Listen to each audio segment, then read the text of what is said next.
चलो बेटा ध्यान दो इधर। आपके बोर्ड के हिसाब से 3 क्वेश्चन इंपॉर्टेंट थे इसमें। एक था बल मापन का व्यंजक जो हो चुका है। एक लास्ट क्लास में क्या था आपने, अक्षीय स्थिति में वैद्युत क्षेत्र की तीव्रता का व्यंजक। और तीसरा और लास्ट क्वेश्चन आपका जो इंपॉर्टेंट बनता है इस चैप्टर से आपका, निरक्षीय स्थिति में वैद्युत क्षेत्र की तीव्रता का व्यंजक। पूरा क्वेश्चन क्या आएगा ध्यान सुनना। क्वेश्चन ये लिखा आएगा, वैद्युत द्विध्रुव के कारण निरक्षीय स्थिति में। कल जो क्वेश्चन किया था आपने वो किया था अक्षीय स्थिति वाला। आज जो क्वेश्चन आपका वो है निरक्षीय स्थिति में। हमें क्या ज्ञात करना है, वैद्युत क्षेत्र की तीव्रता का व्यंजक ज्ञात। और ये 3 क्वेश्चन ही आपके बोर्ड के लिए सबसे ज्यादा इंपॉर्टेंट है। पहला काम करेंगे, डायग्राम बनाते समझने की कोशिश करेंगे तो होता क्या है। सबसे पहले बना हुआ वैद्युत द्विध्रुव। ये पढ़ चुके हो आप वैद्युत द्विध्रुव के बारे में। भाई वैद्युत द्विध्रुव में क्या होता है आपका, ये 2 आवेश जो होते हैं आपके, ये समान और विपरीत प्रकृति के आवेश को उस दूरी पर रखे होते हैं। तो सबसे पहले हमने वैद्युत द्विध्रुव बनाया अपना, जो कि -q और +q आवेश के मिलकर बनता है।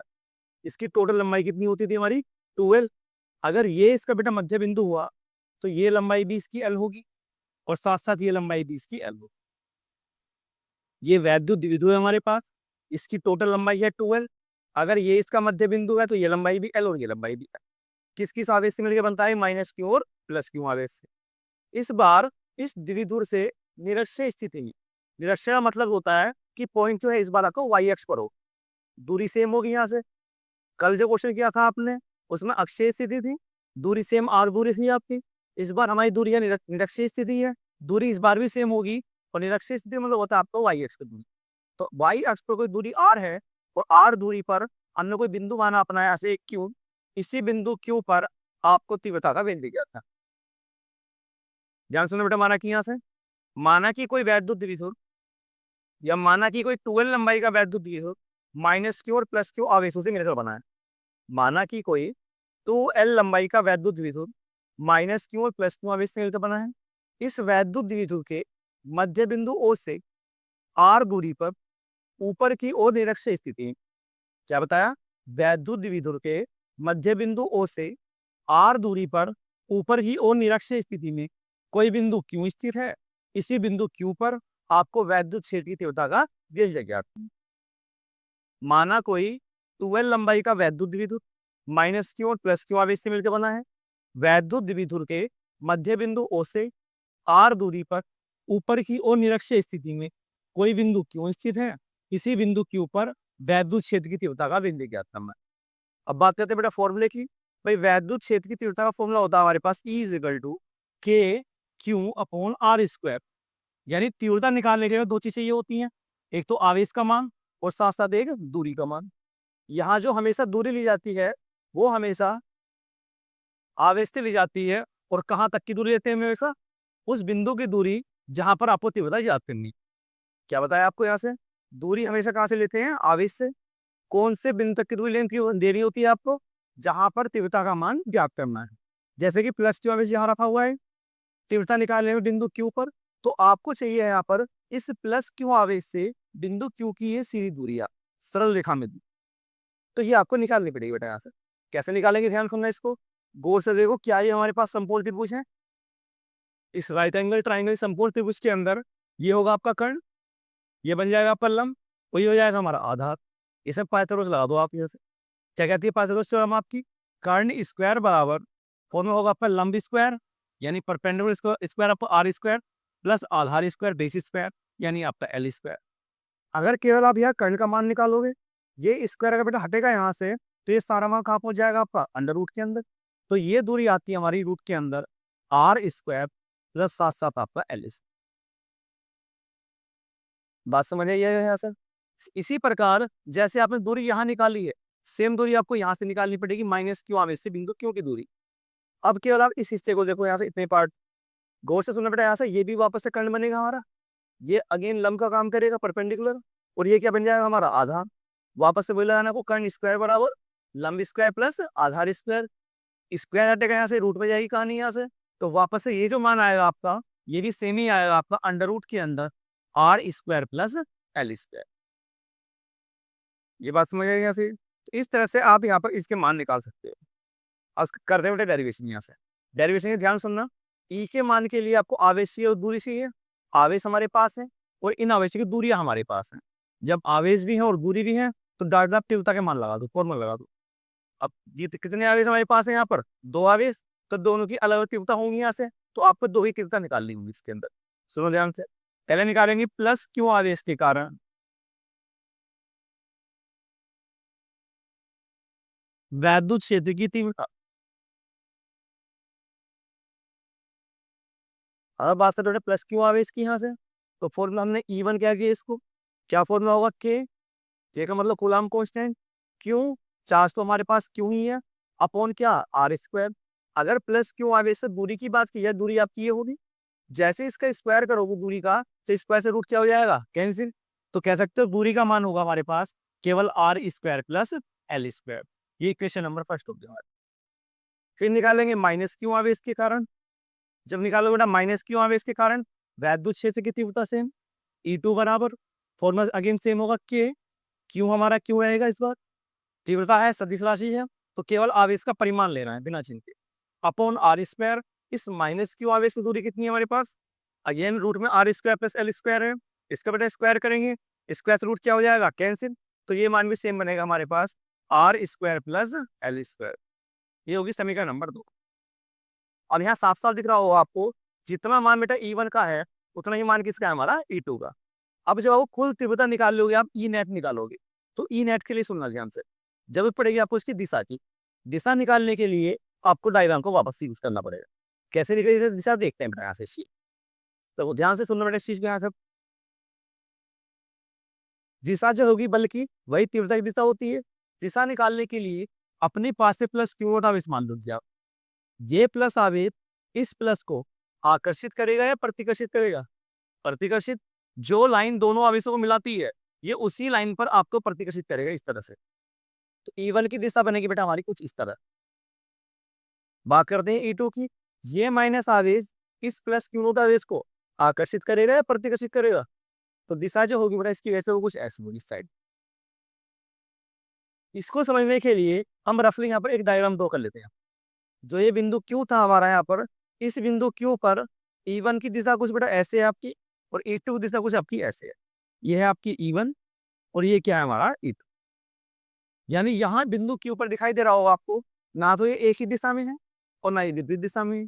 अगर ये एक ही लाइन पे लगे होते दोनों एक ही दिशा में, तो प्लस कर देते, अगर ये अपोजिट डायरेक्शन में तो क्या करते इसको माइनस। तो यहाँ थोड़ा सा आपको एक्स्ट्रा काम करना पड़ेगा। यहाँ इस E1 और E2 को आपको 11th क्लास के अकॉर्डिंग, वेक्टर के अकॉर्डिंग यहाँ पर घटक में विभाजित करना होगा। जैसे E1 की बात करें, यहाँ से E1 एक सदिश राशि है, तो इसके बेटा दो घटक काम करते हैं, एक काम करेगा वाई अक्ष पर और एक काम करेगा आपका एक्स अक्ष पर। E1 के दो घटक होंगे, पहला घटक होगा हमारा E1 साइन थीटा, और दूसरा घटक होगा इसका E1 का आपका E1 कोस थीटा। ये पता ही होगा आपको, साइन काम करता है आपका वाई अक्ष पर और कोस काम करता है हमारा एक्स अक्ष पर। जिस तरह से E1 के दो घटक है, दो मान निकल के आएंगे, ठीक उसी प्रकार E2 के भी दो मान निकल के आएंगे, दो घटक होंगे। कौन कौन से होंगे आपके, एक E2 साइन थीटा होगा और एक E2 कोस थीटा होगा। इसका E2 साइन थीटा काम करेगा आपका वाई अक्ष पर, और बात करते हैं E2 कोस थीटा काम करेगा बेटा आपका एक्स अक्ष पर। अब यहाँ से देखो आप, जितना मान E1 का है उतना ही मान E2 का है। जितना E1 साइन थीटा का काम ऊपर की ओर करेगा, उतना ही E2 साइन थीटा काम नीचे की ओर करेगा। दोनों के मान बराबर हैं, बट दिशाएं कैसी हैं, विपरीत। और जब दिशाएं विपरीत होती हैं तो प्लस करते हैं या माइनस करते हैं, माइनस करते हैं। आप सेम नंबर से सेम नंबर को माइनस करोगे तो आंसर कितना आएगा आपका, 0। यानी E1 साइन थीटा घटक और E2 साइन थीटा घटक आपस में बराबर और विपरीत होने के कारण क्या कर देंगे, दूसरे को निरस्त कर देते हैं, कैंसिल आउट कर देते हैं। तो ये वाले जो घटक होते हैं बेटा साइन थीटा वाले, ये आपस में निरस्त हो जाएंगे। जबकि इसके अपोजिट देखो, यहाँ पर E1 कोस थीटा घटक ये है और E2 कोस थीटा घटक हमारा ये है। ये दोनों एक ही लाइन पर आ गए, इस लाइन पर। जब दो चीजें एक ही दिशा में हो तो वे क्या जाती हैं, आपस में जुड़ जाती हैं। ये समान और समांतर यानी एक ही दिशा में होने के कारण आपस में क्या हो जाएंगे, जुड़ जाएंगे। तो टोटल जो तीव्रता निकलेगी आपकी, वो फॉर्मूला होगा आपका E बराबर E1 cos theta plus E2 cos theta.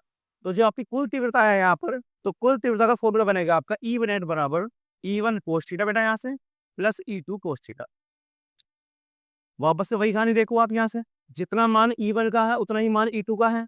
तो क्या मैं यहाँ पर E2 रख सकता हूँ, या इसके लिए क्या रख सकता हूँ, मैं E1 रख सकता हूँ। अगर इसको भी आप E1 कोस थीटा कहोगे और ये भी हमारा E1 कोस थीटा है, एक E1 कोस थीटा ये बेटा, एक E1 कोस थीटा ये, कितने हो जाएंगे, दो E1 कोस थीटा जाएंगे। तो इसको लिख सकते हैं हम ई नेट बराबर या तो 2 E1 कोस थीटा कह दो आप इसको, या साथ साथ आप उसको कह सकते हो 2E2 कोस थीटा, यानी E1 की जगह आप E2 पुट कर सकते हो। इससे क्या होगा, 2 बार लिखने के बाद कैलकुलेशन लेंथ नहीं आएगी, यहीं पे सॉल्व हो जाएगा। बात करें E1 या E2 की, ये तो आप ऑलरेडी निकाल चुके हो। एक्स्ट्रा क्या है हमारे पास, कोस थीटा। कोस थीटा निकालना पड़ेगा वो राइट एंगल ट्राइंगल से। जो आपका ये आप पहला वाला त्रिभुज था आपका ये वाला यहाँ से, चाहे आप किस ट्राइंगल का यूज करो यहाँ से या इसका यूज करो, यहाँ से कोस थीटा निकाल दो आप। क्या होता है कोस थीटा का फॉर्मूला आपका, आधार बटे कर्ण। अगर इसके अंदर लगाते हैं पाइथागोरस के अंदर, आधार बनेगा बेटा कितना हमारा L, और कर्ण कितना बनेगा अंडर रूट में R square plus L square. चाहो तो आप इससे निकाल सकते हो, आधार इसमें सेम आपका L रहेगा और कर्ण सेम रहेगा रूट में R square plus L square. Main जो कहानी थी समझते हो वो सही थी आपकी यहाँ से। इतना मेरी स्टेप तक अगर ये समझ आ गया तो आगे कुछ इजीली हो जाएगा। यदि आगे बस केवल अभी कैलकुलेशन बची है और इसके अलावा कुछ नहीं। सुनना हमने ध्यान से बेटा, ई नेट बराबर, तो आपका सेम चली रहा है नंबर। बात कर दे E1 की, E1 मान हमारे पास है के क्यू अपोन में R square plus L square, साथ साथ चलता है कोस थीटा। कोस थीटा निकालना पड़ेगा वो चित्र के अनुसार। चित्र के अनुसार कोस थीटा का मान है आधार बटे कर्ण, आधार हमारे पास L और कर्ण हमारे पास अंडर रूट के अंदर बेटा R square plus L square. इतनी बात समझ आ गई होगी सभी को यहाँ से। हम ध्यान सुनना बेटा इसी, देखो क्यू हमारे पास है, ऊपर साइड में मल्टीप्लाई में है, इनटू में 2 हमारे पास है, और साथ साथ क्या हमारे पास L। तो क्या आपने कोई फॉर्मूला पढ़ा है, क्यू इंटू 2L होता है किसी चीज का फॉर्मूला, ये तो होता है किसका फॉर्मूला, वैद्युत द्विध्रुव आघूर्ण यानी पी जो होता है। तो कल ही बताया था आपको यहाँ से, जब जब डायग्राम में आपका वैद्युत द्विध्रुव बनता है तब तब आपको बनाना होता है इसके अंदर पी। पी का मतलब वैद्युत द्विध्रुव आघूर्ण। इसका फॉर्मूला क्या होता है, पी बराबर क्यू इंटू 2L। तो क्यू भी हमारे पास है, इंटू में 2L भी हमारे पास है, तो इतना जो हिस्सा है आपका क्यू इंटू 2L ये किसका काम करेगा, आपका पी का। तो ई नेट बराबर है यहाँ से, ये के तो हमारे पास कॉन्स्टेंट है बेटा यहाँ से, इस के को अगर बाहर निकाल लें तो यहाँ बचेगा बस क्यू इंटू 2L बचेगा। क्यू इंटू 2L इसका हो गया हमारा पी का, अपोन कहानी यार ध्यान सुनना, R square plus L square. अब सुनो बेटा ध्यान से इस चीज, यहाँ पर दिखाई दे रहा होगा आपको यहाँ से R square plus L square power A1 है, और यहाँ पर ये R square plus L square जो किस में लिखा हुआ आपका रूट में, और रूट का मतलब पावर कितनी होती है आपकी, 1/2 होती है यहाँ से। तो क्या मैं इसको रूट से हटा दूँ यहाँ पर, क्या इसकी पावर डाट 1/2 लिख सकता हूँ यहाँ पर, दोनों ही नंबर मल्टीप्लाई में है, दोनों का बेस सेम है, आधार सेम होगा तो पावर क्या हो जाएगी ऐड। तो अगर मैं इसमें 1 पावर में आपकी ऐड करता हूँ 1/2 पावर, तो 2 एकम 2 रे 3, तो ओवरऑल जो पावर होगी इसकी आपकी वो आपकी 3/2 हो जाएगी। यानी बेसिक फॉर्मूला जो होता है आपका वो यहीं तक होता है आपका, बट यहीं पर एक स्पेशल केस लगाना होता है आपको यहाँ से हमेशा। याद करो जब बताया था वैद्युत द्विध्रुव के बारे में, ये जो L लंबाई होती है यानी द्विध्रुव की जो लंबाई होती है वो R की तुलना में कैसी होती है, बहुत छोटी होती है। तो इसको क्या कर देते हैं, छोड़ देते हैं। यानी अगर R बहुत ज्यादा बड़ा हो आपका L के कंपेरिजन, तो बेटा R की तुलना में L को छोड़ देंगे। जैसे ही आप L को छोड़ेंगे यहाँ से तो ये पोर्शन खत्म हो जाएगा आपका। तो बेसिक बचेगा आपका ई नेट बराबर आपका के पी चल ही रहा है आपके पास, अपोन यहाँ बचा R स्क्वायर, लेकिन इसकी भी होल पावर कितनी चल रही है आपके पास, 3/2। जब नंबर्स की पावर हो और पावर की भी पावर हो तो इनके आपस में क्या होती है, मल्टीप्लाई। तो 2 से 2 क्या हो जाएगा आपका, कैंसिल। तो जो ई नेट बनेगा आपका फाइनल यहाँ से वो होता फॉर्मूला के पी अपॉन क्या है बेटा हमारे पास R की। डेरिवेशन के लिए इतना छोड़ सकते हो आप यहाँ से, चाहो तो स्पेशल केस लगा के दिखा सकते हो। निर्वातीय वायु के लिए आप ऑलरेडी सोल्व कर चुके हो इस चीज को यहाँ से, कूलाम के नियम के अकॉर्डिंग भी यहाँ से। निर्वातीय वायु के लिए बेटा यहाँ से इस के का मान, कूलाम नियतांक का मान कितना होता था हमारे पास, 9 इंटू 10⁹। बाकी हमारे पास P अपॉन R³ सेम रहेगा आपका यहाँ से। तो निर्वातीय वायु के लिए जो तीव्रता पूर्ण होता है आपका निरक्षीय स्थिति में वो आपका ये होता है। तो फाइनल डेरिवेशन जो केस होती है आपकी वो यहाँ पर नोट करो। हाँ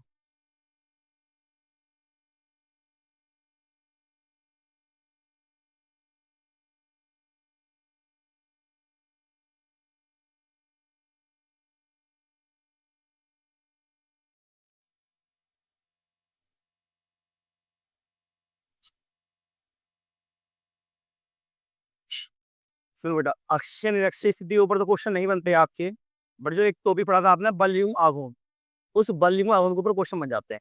ध्यान सुनना, फोर्सेस हमारे पास O is equal to PE sin theta. तो ये था आपका बलयुग्म आघूर्ण। एक तो ये मात्रा को ध्यान रखना, इस बलयुग्म आघूर्ण का मात्रक बताया को बच्चे क्या होता है, न्यूटन इंटू मीटर। पी का मतलब क्या था आपका, वैद्युत द्विध्रुव आघूर्ण। इसका मतलब होता है बेटा कूलाम इंटू मीटर। ई हमारी वैद्युत तीव्रता होती है। इसका मतलब पता होगा न्यूटन अपॉन कूलाम होता है। थीटा होता है कोण, कितना कोण बन रहा है इनके बीच में, 30 डिग्री 60 डिग्री, जो भी कोण आपको देगा इस तरह के यहाँ वो जगह थीटा का मान। तो कुल मिलाकर इसमें आपके 4 वेरिएबल्स होते हैं। क्या क्या वेरिएबल है हमारे पास, तो ए, पी, ई और थीटा। इनमें से 3 के मान तो आपको देगा और किसी एक का मान आपसे पूछेगा। तो बेसिकली 2 टाइप के क्वेश्चन बन जाते हैं बोर्ड में, जो बोर्ड में बनते हैं क्वेश्चन आप, या तो वो पी, ई और थीटा के मान देगा, डायरेक्ट आपसे टॉर्क पूछेगा, बल्कि माउंट पूछे। जब क्वेश्चन थोड़ा सा चेंज करना है एग्जामिनर को, तो वो टॉय का मान देगा आपको, ई का मान देगा, थीटा का मान देगा। तो इसी फॉर्मूले क्या पूछेगा आपको, पी से। पी का मतलब वैद्युत द्विध्रुव है। बेसिक पता ही होगा आपको, पी का फॉर्मूला जो होता है हमारा क्यू इंटू 12 भी होता है। और इस क्वेश्चन में कभी कभी गलती और कर देते हो आप लोग, इस दूरी को दोगुना कर देते हो, जबकि जो दूरी है इसको दोगुना करने का कोई मतलब नहीं है यहाँ पर। क्यों नहीं है, क्योंकि जो बेटा वैद्युत द्विध्रुव होता है, इसी की लंबाई को, टोटल लंबाई को आप 12 मानते हो यहाँ पर। तो ये 12 डायरेक्ट लंबाई का ही मान होता है। कभी दूरी को डबल कर दो आप, बाकी वही आधे से माइनस पी यहाँ है प्लस पी यहाँ है, वो सेम रहेंगे आपके। ठीक है यहाँ से। तो ये तो इस गलती को मत करना। ये क्वेश्चन जो मैं आपको सपोज करो कि एक वैद्युत द्विध्रुव 5 माइक्रोकूलम के विपरीत आवेश से बना है। क्वेश्चन लिखो जरा, देख रहा क्वेश्चन है, एक वैद्युत द्विध्रुव, एक वैद्युत द्विध्रुव 5 माइक्रोकूलम के, 5 माइक्रोकूलम के विपरीत आवेशों से मिलकर बना है। यदि इसकी लंबाई, यदि इसकी लंबाई 3 सेंटीमीटर हो तो, यदि इसकी लंबाई 3 सेंटीमीटर हो तो वैद्युत द्विध्रुव आघूर्ण का मान ज्ञात कीजिए।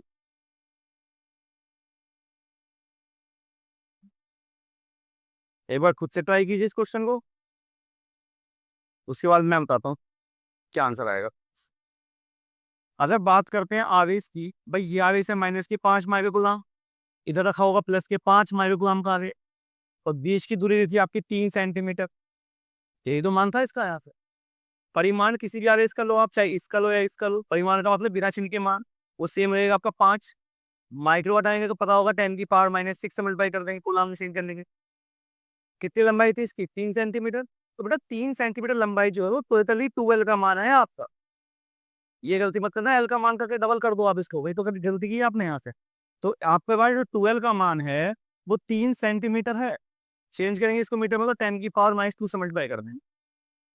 ठीक है यहाँ से, तो ये गलती मत कर दे, कभी इसको एल का मान मानकर तो डबल कर दो बाद में यहाँ से। कभी तो बताया था पी बराबर को अपना सेम रहेगा क्यू इंटू टू है। जब इनकी आपस में इंटू करोगे यार, क्यू ये है 12 ये है, नंबर की नंबर मल्टीप्लाई कर दो, 5 × 3 आपका 15 होगा, पावर को पावर के साथ मर्ज कर दो, -6 पावर ये -2 पावर ये पावर देगी 10⁻⁻, यूनिट सेम कूलम इंटू में।